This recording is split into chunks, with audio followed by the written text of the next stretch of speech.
우리가 계속해서 로마서 말씀을 보고 있는데, 이제 오늘까지 살펴보고, 일단 일단락을 짓도록 하겠습니다.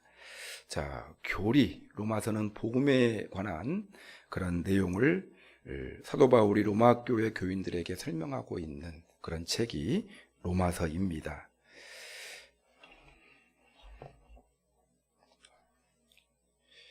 자, 로마서의 핵심 교리는 복음에 관한 그런 교리에 대해서, 복음에 대해서 다루고 있는 책이 로마서가 되겠습니다.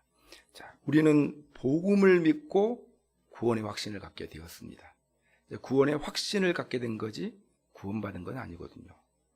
어렸을 때부터 제가 대학교 때도 그렇고 고등학교 때도 그렇고 한 번 영접하면 그냥 자동적으로 천국 간다 이렇게 배웠거든요. 근데 설교를 이렇게 하고 성경을 보면서 그건 아니다. 다른 말씀들이 있어요. 성경에. 구원을 이루라. 구원의 확신을 갖는 거지 구원받은 것은 아니거든요. 예수님을 믿고 영접함으로 하나님의 자녀가 되었지만 도중에 구원의 끈을 일부러 놓는 자도 있고 구원의 끈을 놓치는 자도 꽤 많이 있습니다. 성경에 구약 성경, 신약 성경 남은 자 사상이 있거든요. 최종적으로 하나님께서 주시는 그런 승리는 남은 자들이 받습니다. 남은 자가 누구냐면 끝까지 믿음을 지킨 자들입니다.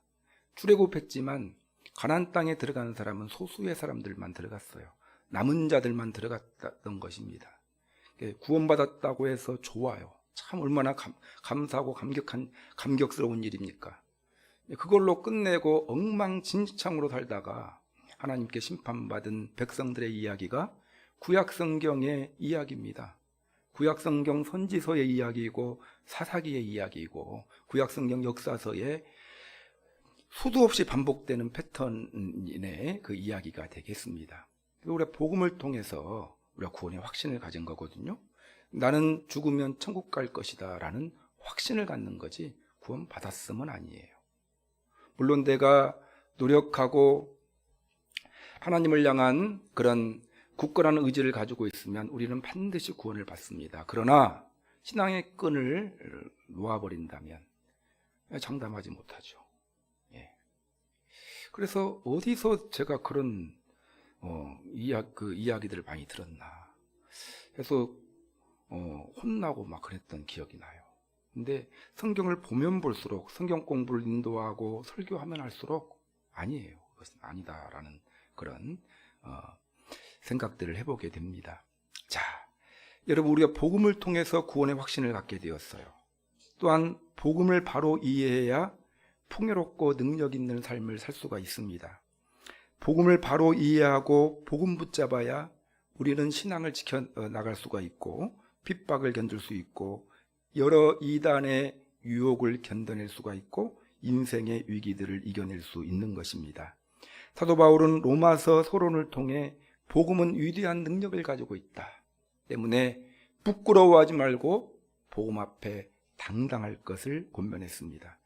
로마서 1장 18절부터 4장 말씀에 첫 번째 핵심 주제를 이야기하고 있는데 인간은 모두가 다 죄인이다. 그리고 또 인간은 연약하기 때문에 나약한 존재여서 그 죄 문제를 스스로 해결할 수 없었다.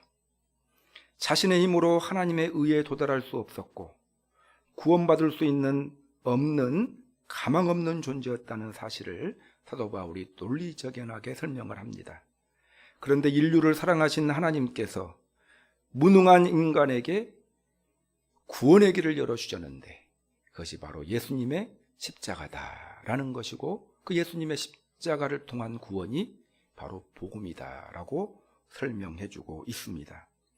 근데 그 예수님의 십자가를 통해 하나님의 의에 도달할 수 있는 길이 열린 것이지 모든 사람이 다 하나님의 의에 도달한 것은 아니다. 전제가 있다. 하나님의 의에 도달하기 위해서 구원받기 위해서는 바로 예수님의 십자가를 믿는 믿음을 가져야 된다. 하나님의 은혜를 아멘으로 받는 그 믿음을 통해서 구원을 성취할 수 있다라는 것입니다.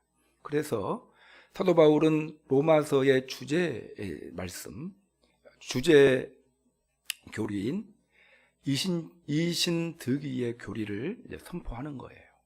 오직 우리가 의롭게 될 수 있는 것은 우리의 깨끗한 행동을 통해서가 아니라, 우리의 노력을 통해서가 아니라 오직 믿음을 통해서만 의로움을 얻을 수 있다 해서 이신득의, 이자라는 건 써이자고요.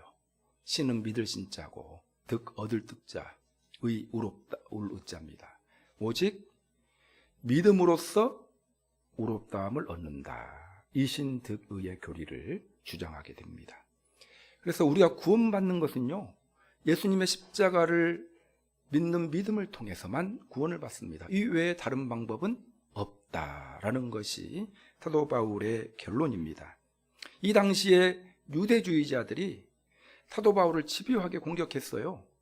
예수님도 믿어야 하지만 율법도 지켜야 된다. 사도 바울은 놉니다. 아니다. 이 저주를 받을 자들아, 아니다. 구원은 우리의 행함과는 아무런 상관이 없다. 구원은 예수님께서 십자가에서 다 이뤄놓은 그것을 받아들이기만 하면 되는 것이다. 우리가 의롭게 되는 것은 예수님의 십자가를 통해서만 의로움을 얻을 수 있다. 이신득의의 원리를 강력하게 주장을 합니다.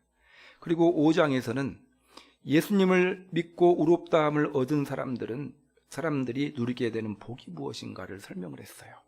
기억나실 것입니다. 하나님과 화평을 이룰 수 있는 복을 누리게 되었다. 우리가 의롭게 되었기 때문에 지금 주님께 나와서 예배드리고 주님께 기도하면 주님께서 우리의 기도를 들어주시고 화목한 관계를 유지할 수 있게 되었거든요. 자, 그런데 이제 문제가 생겼습니다. 사도 바울이 이신득의의 원리를 주장하다 보니 어떤 문제가 생겼냐면, 내가 의롭게 되는 것은 내 행위와는 전혀 상관이 없다. 믿음으로 구원받는 것이기 때문에 죄를 좀 져도 괜찮다.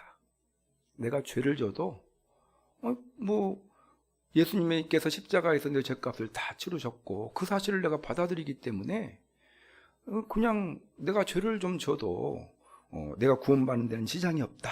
이런 문제들이 생겼어요. 그래서 예수님을 믿음으로 구원을 얻게 되다 보니까 죄 짓는 일을 가볍게 생각하는 사람들이 생겨났습니다. 아무리 죄를 많이 짓고 흉악한 죄인이라도 복음을 받아들이면 구원받게 되어져 있어요. 아무리 흉악죄인이라도 예수님 믿으면 구원받습니다. 이것은 예수님의 그 십자가의 능력은 너무나 탁월하기 때문에. 그래서 그리스도인들이 죄를 짓는 일을 쉽게 생각했던 것입니다. 오히려 어떤 사람들은 죄를 많이 지으면 지을수록 예수님의 은혜가 더 크거든요. 그렇지 않습니까? 더 많은 죄를 졌어요. 그랬는데 예수님의 십자가를 믿으니까 그 많은 죄도 다 없어지니까 얼마나 그 십자가 은혜가 크겠어요. 그래서 예수님의 그 십자가의 은혜를 더 크게 느끼기 위해서 일부러 죄를 짓는 사람들까지 생겨났다라는 거예요. 자, 그러니까 유대인들이 사도 바울을 공격합니다. 사도 바울을 도덕 폐기론자라며 공격했습니다. 바울이 말하는 이신득의의 교리가 사실상 도덕률을 폐기하고 죄를 조장하게 한다라는 그런 이유로 공격을 하게 되었다. 그래서 사도 바울이 지난주 본문에서, 우리도 기억나시죠? 지난주 본문에서 아니다, 그렇지 않다, 이제 그렇게 주장을 합니다. 그 이유는 예수님의 십자가에서 죄 문제가 완전하게 해결되었기 때문에 그렇지 않다라는 것입니다. 자, 죄 문제가 해결되었다라는 것은 단순히 죄의 형벌만 해결된 것이 아니라 죄의 세력에게서로부터 해방받았다라는 거예요. 죄는 예수님 믿는 사람들을 결코 영향을 끼칠 수가 없다라는 거예요. 왜냐하면 죽었기 때문에. 예수님이 십자가에서 죽으셨을 때 우리의 옛사람도 십자가에서 죽었다 때문에 죄는 우리에게 결코 영향력을 행사할 수 없다. 마치 종이 죽으면 주인으로부터 완전히 해방받는 것처럼 우리가 우리의 옛사람, 죄의 모습을 가졌던 우리의 옛사람이 십자가에서 예수님과 함께 죽었기 때문에 죄는 우리에게 영향력을 행사할 수가 없다. 그렇게 이야기를 합니다. 그리고 예수님이 부활하실 때 우리도 예수님과 함께 부활했다. 우리는 새로운 존재로 태어났다. 그것을 자꾸 생각하라는 거예요. 그래서 뭐라고 결론을 짓습니까? 사도 바울이 나는 죄에 대해서 죽은 자다. 그걸 여기라고 이야기했어요. 여러분, 우리는 죄에 대해서 죽은 자입니다. 언제 죽었습니까? 예수님께서 십자가에서 죽으셨을 때 함께 죽었어요. 이걸 자꾸 죄에 대하여 죽은 자로 여기라 하겠어요. 이게 자꾸 생각하라는 거예요.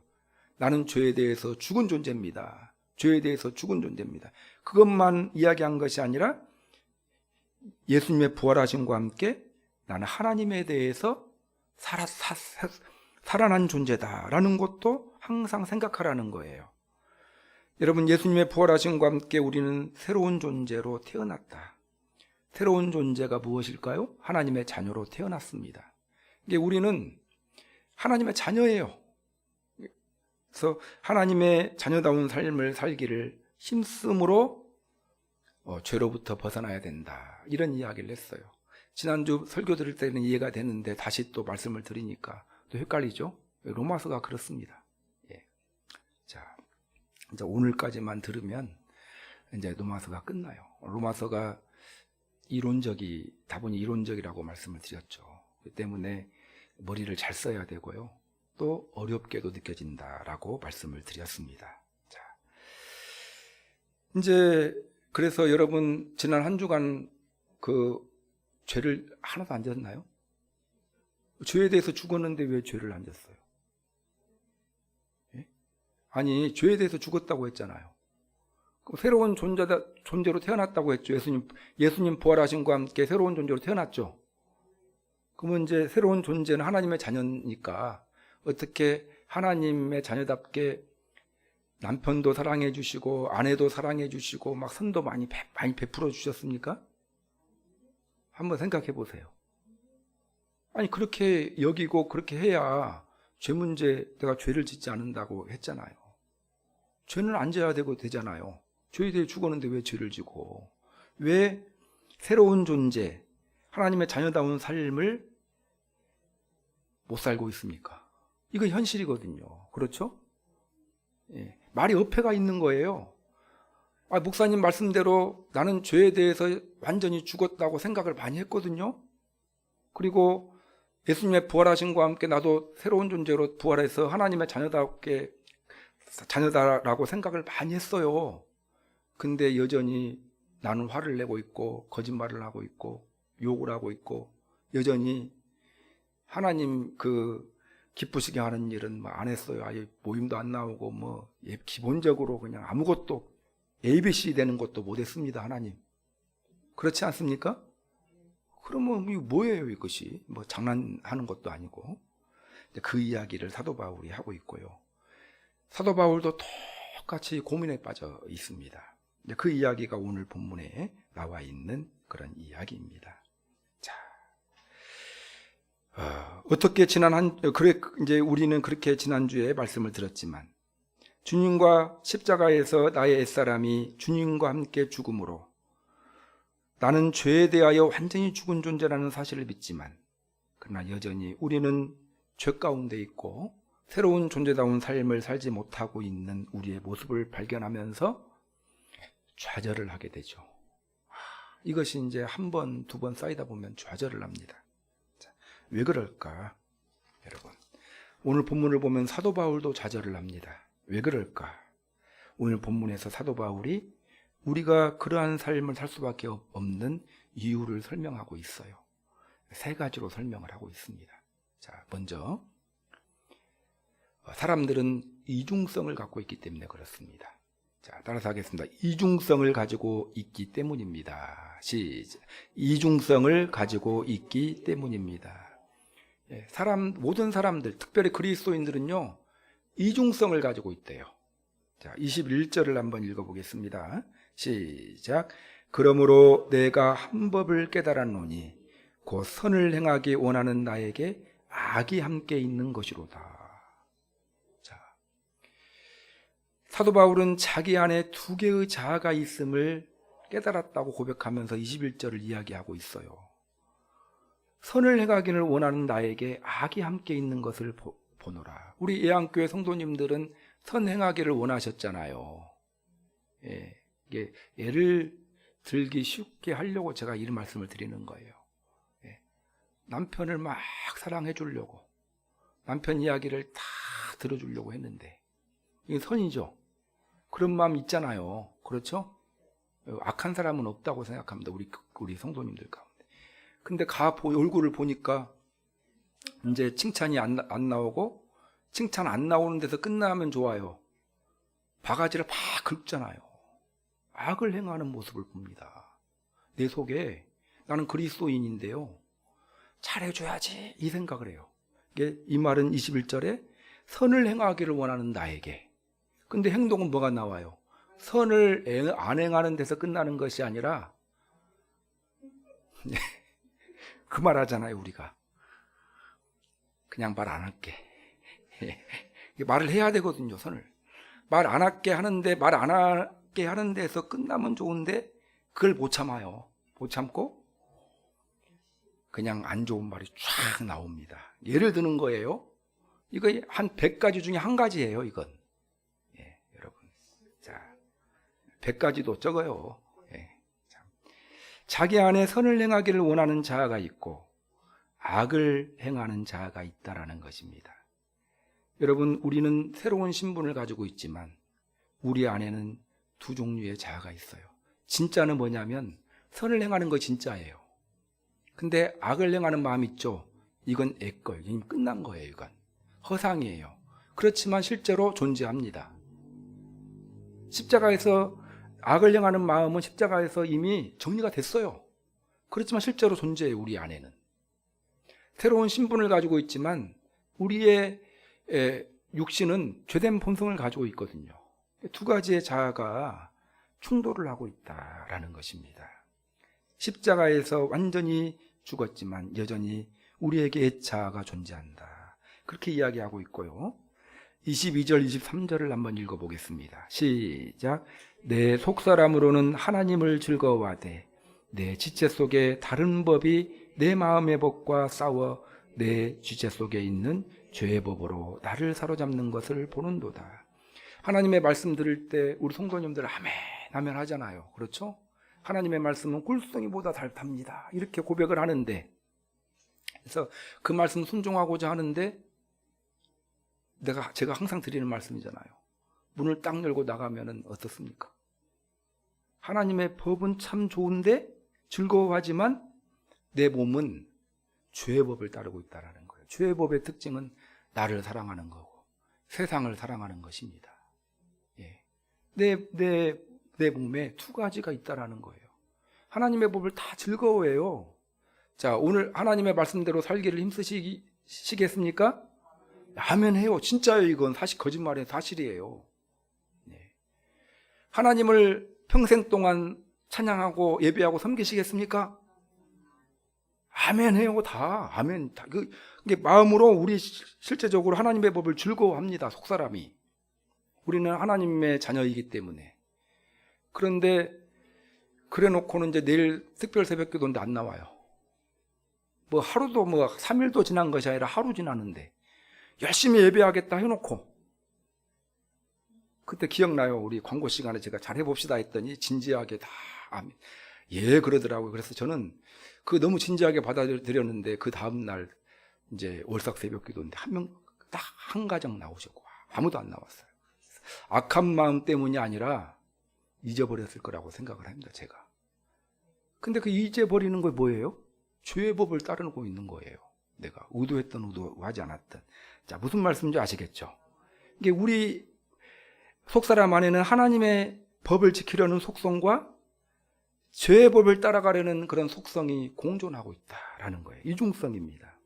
자, 24절을 한번 읽어보겠습니다. 시작. 오라 나는 견고한 사람이로다. 이 사망의 몸에서 누가 나를 건져내랴. 여러분 이해가 되지 않습니까? 해도 안 되는 거예요. 몸이 안 따라가요. 말씀 들을 때는 아멘, 아멘 순종하고자 하지만 몸이 안 따라가니까 이걸 한 100번, 솔직히 100번 더 되는데 100번 반복하면 포기가 돼요. 나는 구제불능입니다. 이런 부르짖음이 우리 가운데 나와요. 25절을 한번 읽어보겠습니다. 앞절 시작. 우리 주 예수 그리스도로 말미암아 하나님께 감사하리로다. 근데 이 고백도 있거든요. 지난번에 로마서 성경 공부할 때마다 얼마나 기뻐요. 우리가 십자가에서 죄에 대해 죽었다니까 기쁘죠. 하나님께 감사하리로다. 이런 고백도 하고 또 그러면서 또 어떤 고백이 나와요? 오라 나는 공고한 사람이다. 이 사망의 몸에서 나는 구제불능이야. 이 고백도 나와요. 이 두 가지가 고백이잖아요. 똑같이. 이런 고백도 두 종류의 고백이 나온다라는 거예요. 이게 사람들이 가지고 있는 이중성이라는 것입니다. 자, 그러면서 사도 바울이 정리를 해요. 25절에 보면, 자, 25절 뒤쪽에 보면은 그런즉부터 시작. 그런즉 내 자신이 마음으로는 하나님의 법을 육신으로는 죄의 법을 섬기노라. 자기 안에 있는 이중성의 그 이유를 설명하고 있어요. 신분상으로는 법적으로는 하나님의 자녀, 새로운 존재이지만 육신은 여전히 죄된 본성을 가지고 있기 때문에 우리가 육신을 입고 이 세상 살아갈 동안에는 이 이중성을 가질 수밖에 없다라는 거예요. 우리가 죽어서 예수님이 재림하시면 우리는 이제 이중성이 사라져버리기 때문에 얼마나 편안한지 몰라요. 그래서 여러분 그렇기 때문에 우리 안에 이중성을 가지고 있기 때문에 잘 안 된다라는 거예요. 새로운 존재다운 삶을 사는 것이 잘 안 되고 여전히 우리는 죄를 짓고 있다라는 거예요. 십자가에서 나는 내 죄는 완전히 끝났다라고 확신하지만, 그렇지만 내 옛사람은 죽었다라고 확신하지만 여전히 우리는 또 죄를 짓고 있거든요. 왜 그렇습니까? 우리 안에 있는 이중성 때문에 그렇다. 이거 사도 바울이 이야기한 분석한 이유 한 가지, 첫 번째 이유가 되겠고요. 두 번째 이유, 우리가 새로운 존재다운 삶을 살지 못하는 이유는 이 세상에는 여전히 죄의 세력이 존재하기 때문입니다. 따라서 하겠습니다. 이 세상에는 죄의 세력이 존재하기 때문입니다. 자, 나는 이 세상에 새로운 신분, 하나님의 자녀예요. 예수님의 부활하심과 함께 나도 새로운 존재로 태어났어요. 근데 내가 살고 있는 이 세상은 여전히 죄의 세력이 존재하고 있어요. 천국은 없는데 이 세상은 존재하고 있습니다. 자, 우리는 죄의 세력으로부터 해방받았지만 이 세상은 여전히 죄의 세력이 존재합니다. 그 죄의 세력이 꺾였어요. 십자가에서 꺾였지만 여전히 강한 힘을 발휘하고 있어요. 그래서 성경에 보면 공중 권세 잡은 자라는 표현이 있죠. 이 세상에 어둠의 세력들이 이 세상의 공중의 권세를 장악하고 있다라는 표현이 있습니다. 에덴 동산에서 뱀으로 가장한 사탄이 하와를 유혹할 때 하와가 죄인이었나요? 죄인이 아니었지만 유혹받아가지고 죄를 졌잖아요. 그러니까 우리는 새로운 신분이지만 여전히 이 세상은 어둠의 세력들이 존재하고 있고 우리를 위협하고 우리를 유혹하기 때문에 넘어질 수 있다는 거예요. 그래서 베드로전서 5장 8절에서 이렇게 권면하고 있습니다. 근신하라 깨어라 너희 대적 마귀가 우는 사자같이 두루다니며 삼킬 자를 찾나니. 누구에게 주신 말씀이에요? 그리스도인들, 새로운 존재들에게 주신 말씀이에요. 대적 마귀가 우는 사자처럼 두루다니며 삼킬 자를 찾고 있기 때문에 항상 깨어 있으라는 거예요. 근신하라 깨어라. 이 말은 무슨 말이에요? 죄의 세력이 여전히 활동하고 있기 때문에 그 세력의 유혹을 받아서 우리가 죄를 지을 수 있다는 겁니다. 은혜 받고 갔는데 옆에 사람이 자꾸 약 올려요. 하고 화를 한번 냈어요. 은혜 다 빠져버립니다. 그렇지 않습니까? 예. 자꾸 이렇게 깐죽깐죽거린다고 하잖아요. 막 깐죽깐죽 참았어요. 그러다가 계속 깐죽거리면 어떻게 됩니까? 한 주먹으로 그냥 탁 때려버리고, 은혜가 뭐 필요 없어. 이렇게 돼버리잖아요. 예. 그러면 새로운 죄를 짓는 거예요.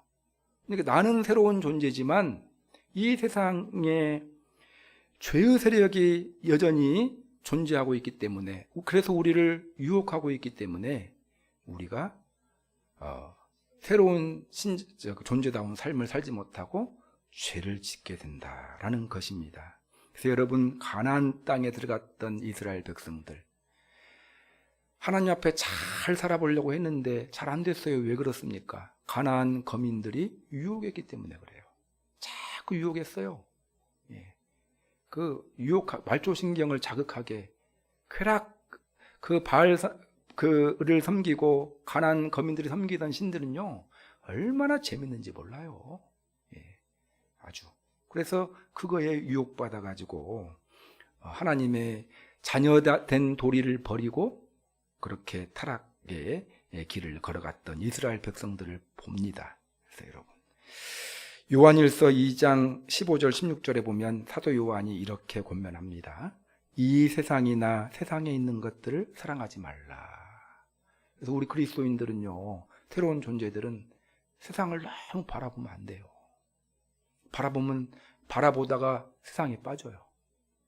여러분, 귀신을 자꾸 생각하다가 귀신에 빠지는 사람이 있어요. 이게 축사하시는 분들이, 사역하시는 분들이 있거든요. 그분들은 귀신을 막 쫓아내거든요. 참 좋은 일이잖아요.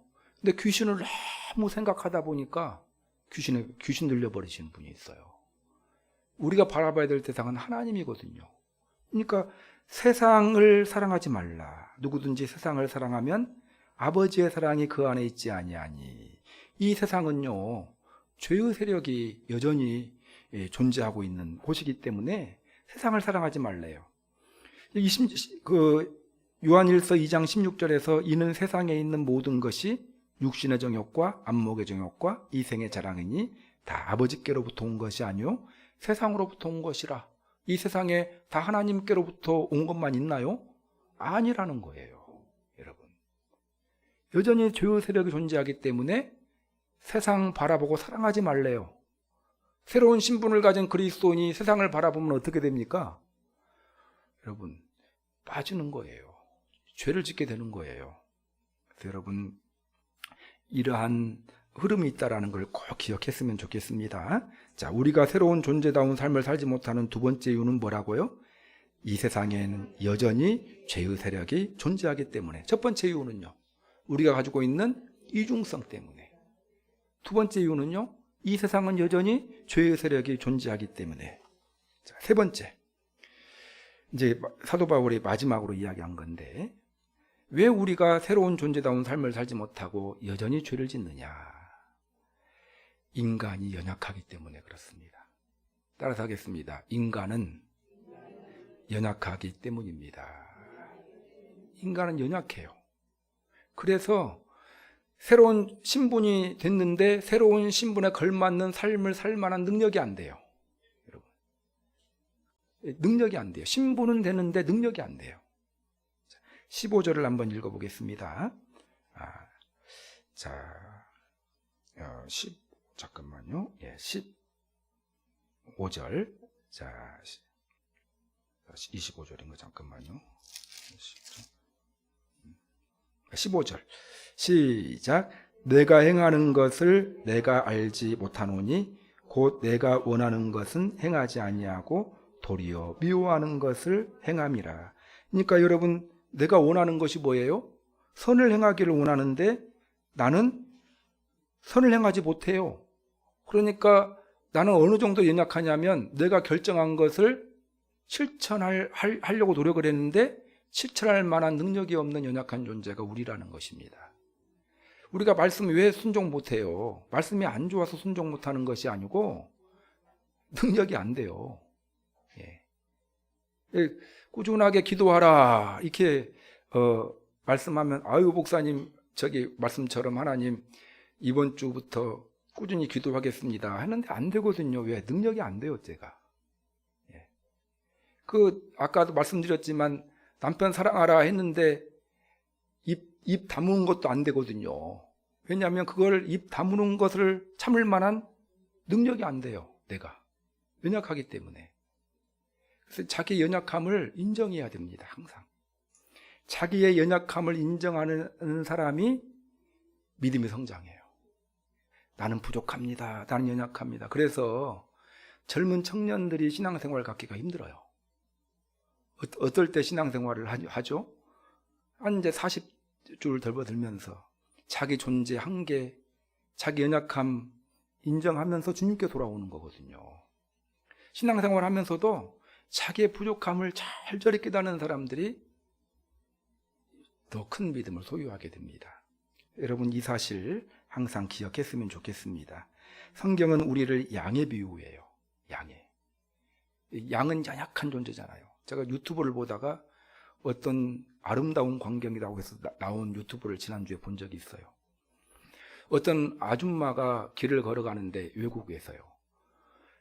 그 개천에 양이 빠졌어요. 양이. 근데 양이 빠졌는데 어떻게 나올 줄을 몰라요. 진짜 멍청하더라고요. 그 아줌마가 거기를 들어가 가지고 그 무거운 살만 이렇게 쪄가지고 그 양을 막 위로 올려가지고 구출을 하니까 지나가던 사람이 박수를 치더라고요. 양이 그렇습니다. 제 몸 하나 주체 못하는 것이 양이거든요.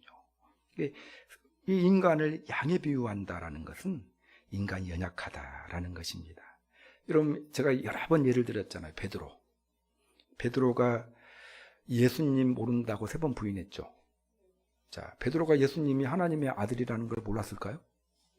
알았어요. 주는 그리스도시요 살아계신 하나님의 아들이십니다. 유명한 고백이잖아요. 근데 모른다고 3번 부인했어요. 왜 부인했을까요? 무서웠어요. 그 분위기를 이길 만한 능력이 없었어요. 베드로가. 인간은 그렇게 연약하다라는 것입니다. 기라성과 같은 목사님들이 다 넘어져요. 넘어지지 않습니까? 방심하면 넘어집니다. 다 넘어지는 건 아니고 여러분 목사님들도 연약하다라는 거예요. 인간은 연약합니다. 그래서 자신의 연약함을 항상 인정하는 그런 여러분들이 되시기를 바랍니다. 22절부터 쭉 읽어보면요 사도 바울의 그 고백이 너무 마음에 와 닿아요. 자기 자신의 연약함. 22절을 보면 내 속사람으로는 하나님의 법을 즐거워하되 내 지체 속에 한 다른 법이 내 마음의 법과 싸워 내 지체 속에 있는 죄의 법으로 나를 사로잡는 것을 보노라. 오라 나는 공고한 사람이로다. 이 사망의 몸에서 누가 나를 건져내리라. 어떻게 해볼 수 없는 자신의 모습을 그 25절 마지막에 뭐라고 내 자신의 마음으로는 하나님의 법을 육신으로는 죄의 법을 섬기노라. 어떻게 해볼 수가 없어요. 자신의 죄를 향하여 따라가는 육신을 어떻게 해볼 수가 없는 사도 바울의 고백을 절규를 우리가 보면서 깨닫게 됩니다. 여러분 이것이 인간의 연약함이라는 거 기억했으면 좋겠어요. 자, 십자가에서 지난주에 배운 대로 죄에 대해서 완전히 죽었죠? 예수님의 부활하심과 함께 우리가 새로운 존재로 태어났어요. 그러면 죄는 짓지 않고 새로운 존재다운 삶을 살아야 되는데 안 돼요. 왜 안 됩니까? 사도 바울이 3가지로 이야기했죠. 이중성 때문에 내 안에 있는. 2번째는요. 여전히 죄의 세력이 존재하고 있기 때문에. 3번째는요. 연약하기 때문에. 그러면 어떻게 하라는 말입니까? 그러면 어떻게 해요? 그래서 최종적인 결론으로 주님께서 제시하신 것. 이게 성경 전체의 해답입니다. 바로 그래서 성령님을 보내줬지 않냐. 네 힘으로 하려고 하지 말고 너희와 함께하는 성령 하나님의 능력을 힘입어서 살아가라는 거예요. 자, 그래서 사도 바울이 제시한 해법이 뭐냐면 성령의 능력을 힘입어야 한다. 따라서 하겠습니다. 성령의 능력을 힘입어야 합니다. 자, 사도 바울이 딱 깨달았어요. 8장 1절 2절을 읽어보겠습니다. 시작. 그러므로 이제 그리스도 예수 안에 있는 자에게는 결코 정죄함이 없나니 이는 그리스도 예수 안에 있는 생명의 성령의 법이 죄와 사망의 법에서 너를 해방하였습니다. 그러므로 이제 그리스도 예수 안에 있는 자는 결코 정죄함이 없나니. 여러분 이건 2가지 의미가 있어요. 하나는 첫 번째는요. 죄를 져도 마음으로는 선을 행하는데 몸은 죄를 짓잖아요. 그렇죠? 그래도 정죄함이 있습니까? 없습니까? 없어요. 왜냐하면 우리가 죄를 짓는 것은 새로운 존재가 아니에요. 십자가에 못 박힌 옛 허상이 죄를 짓는 거라는 거예요. 그러니까 우리가 아이고 목사님 말씀 듣고 열심히 새로운 존재가 살려고 했는데 못 참고 그냥 칭찬하기는커녕 그걸 못 참고 그냥 바가지를 확 한 10배로 부어버렸습니다. 속은 시원한데 그다 구원받을 수 있을까요? 있어요. 예수님 그을 믿는 복음을 믿는 모든 자에게는 결코 정죄함이 없다. 선을 행하지 못하고 그렇게 또 어쩔 수 없이 죄를 짓는다 하여도 정죄함이 없다라는 거예요. 그리고 또 한 가지, 첫 번째는 그런 의미고 또 한 가지 의미는 내가 만들어주겠다라는 거예요. 죄를 짓지 않는 삶을 만들어주겠다. 그러면서 그리스도 예수 안에 있는 생명의 성령의 법이 죄와 사망의 법들을 해방하였으다. 생명의 성령의 법을 이야기하고 있습니다. 이 생명의 성령의 법은 무엇이냐? 쉽게 말하면요, 주님을 영접하는 순간 성령님이 우리와 함께 하시죠? 주님을 믿는 사람들은요, 성령님이 다 함께 하십니다. 이걸 성령 세례라고 그래요. 한번 성령님이 임하시면 떠나시지 않아요. 자, 그래서 여러분, 내가 예수님을 믿었다 하면 성령님이 나와 함께 하신다라는 거예요. 근데 성령님이 함께 하신 이유가 무엇 때문이냐? 나를 돕기 위해서 오셨다라는 거예요. 그래서 함께 하신 성령님의 도우심을 힘입어 살아가는 법이 생명의 성령의 법이에요. 여러분, 내 힘으로 새로운 존재다운 삶을 살기는 힘들어요. 나와 함께 하시는 성령님의 도우심을 힘입으면 능히 살아갈 수가 있어요. 여전히 우리는 죄를 짓고 있어요. 그래서 아까 예를 하나 들었으니까 끝까지 이해를 돕기 위해서 그거 들게요. 남편 칭찬하라고 했는데 안 돼요. 그것이 내 힘으로 참 다 하루 참았어요. 스트레스 쌓여요. 이제 이틀 지나고 3일 지나서 그냥 해버렸어요. 바가지를. 얼마나 시원해요? 내 힘으로는 안 돼요. 그렇지만 성령님의 도우심을 힘입으면 된다라는 거예요. 해보라는 거예요. 여러분 해보세요 한번. 이건 이제 제가 뭐 말씀만 드리는 거지 여러분들이 경험을 통해서 해봐야 되는 겁니다. 여러분, 성령님은 우리의 연약함을 돕기 위해서 오신 분이다. 오늘 로마서 8장 26절에 보면 이제 서두에 그 이야기가 나와요. 이와 같이 성령도 우리의 연약함을 도우시나니. 연약함을 돕기 위해 성령 하나님께서 우리와 함께 하신다는 사실을 항상 인정했으면 좋겠습니다. 자, 여러분, 그래서 예수님이 승천하시면서 사도행전 1장 4절에서 뭐라고 말씀했냐면은 승천하시면서 약속하신 것을 기다리라 이렇게 이야기했거든요. 그 다음에 1장 8절에 보면 오직 성령이 너에게 임하시면 너희가 권능을 받고 그 권능으로 주님의 일을 감당하라 이렇게 말씀하셨거든요. 자, 베드로가 겁쟁이였다고 했잖아요. 연약한. 근데 사도행전 2장에 보면 담대하게 설교하고요. 그것보다 더 무서운 환경에서도 베드로가 예수님을 모른다고 하지 않고 당당하게 예수님이 너희가 죽인 그 사람이 바로 그리스도다라고 당당하게 외치거든요. 딱 결정적인 차이가 성령이에요. 성령 충만함 받은 베드로는 예수님을 모른다 부인하지 않았습니다. 예수님 그 대적자들 앞에 담대했다라는 거예요. 그래서 여러분 성령 하나님의 도우심을 힘입는 법을 터득해야 된다라고 우리에게 이야기하고 있는 거예요. 이거 답이에요. 이것이 성경 전체의 답입니다. 내 힘으로는 안 되지만 성령의 힘으로 가능하다. 우리 성도님들 인생을 내 힘으로 살아갑니까? 아니면 내 생힘으로 살아갑니까? 성령의 능력으로 살아갑니까? 예, 생힘으로 살아가는 그리스도인들이 너무 많아요. 불신자하고 뭐가 달라요? 그러니까 예수님 믿는 것이 힘든 거예요. 여러분, 성령님 능력 힘입어서 살아가기를 힘써야 됩니다. 갈라디아서 5장 16절에 보면 사도 바울이 내가 이르노니 너희는 성령을 따라 행하라. 그리하면 육신의 욕심을 이루지 아니하리라. 성령 따라 행하라. 이렇게 이야기하고 있어요. 성령의 도우심을 힘입으라. 성령을 따라 행하면 육신을 이루지 않을 것이다. 여러분, 성령의 능력을 힘입어 인생 살아가기를 힘쓰는 여러분들이 되시기를 바랍니다. 자, 근데 그러면 어떻게 하면 성령의 능력을 힘입을 수 있을까? 쉬워요. 굉장히 쉽습니다. 요청하면 돼요. 생각하고 요청하면. 가만히 있는데 성령 하나님이 도와주시는 법은 없어요.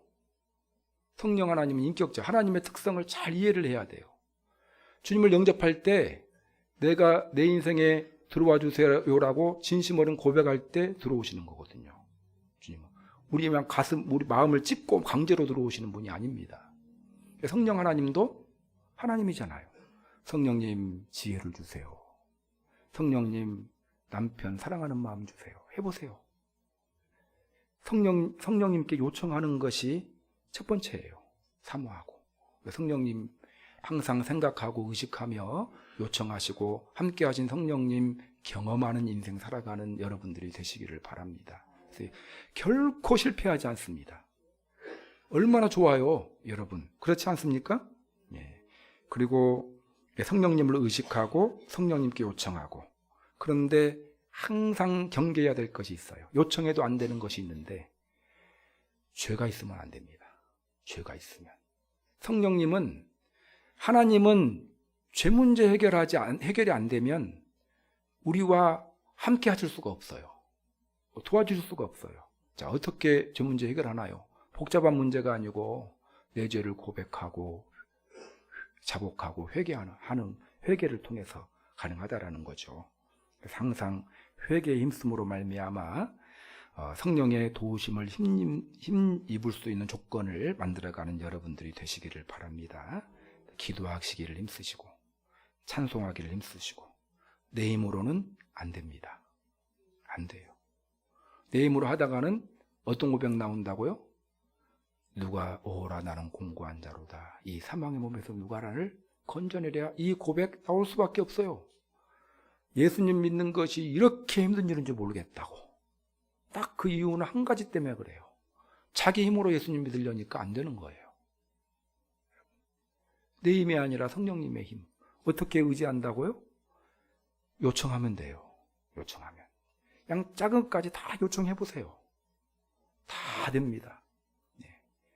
여러분, 저는 또 여러분들의 부모님은 제한적이에요. 시험장까지 함께 가실 수 없잖아요. 이번에 수능 시험 보는데. 근데 성령님은 수능 시험장까지 함께 가시거든요. 수술 받을 때 부모님과 사랑하는 또 배우자는 수술실 앞까지밖에 못 가요. 그러지만 성령님은 수술실 안까지 따라가시는 분이거든요. 근데 그 성령님이 어떤 분이에요? 전능하신 하나님이에요. 능치 못할 일이 없으신 분입니다. 그래서 핍박받을 때 대답할 말을 생각하지 말라는 거예요. 성령께서 생각나게 해주실 것이다. 이 복음서에 나와 있는 말씀 아니겠습니까? 여러분, 이것이 로마서의 결론이라는 걸 꼭 기억했으면 좋겠어요. 그래서 우리는 새로운 신분으로 죄 문제 완전히 해결받고 구원받은 자들이죠. 네. 이제 구원 받으니까 오늘 죽어도 천국 갈 수 있어요. 근데 오늘 죽는 것이 아니잖아요. 우리는 노정이 남아 있거든요. 노정 동안 성령 하나님의 도우심을 힘입어 새로운 존재다운 삶을 살아가야 한다라는 것 기억하셨으면 좋겠고, 성령의 의식하고 성령의 능력을 힘입어 인생 살아가는 여러분들이 되시기를 주님의 이름으로 축원합니다. 수고하셨습니다. 로마서 들으시려고 말씀드렸어요. 좀 이론적이고 그렇지만 꼭 알아야 되고.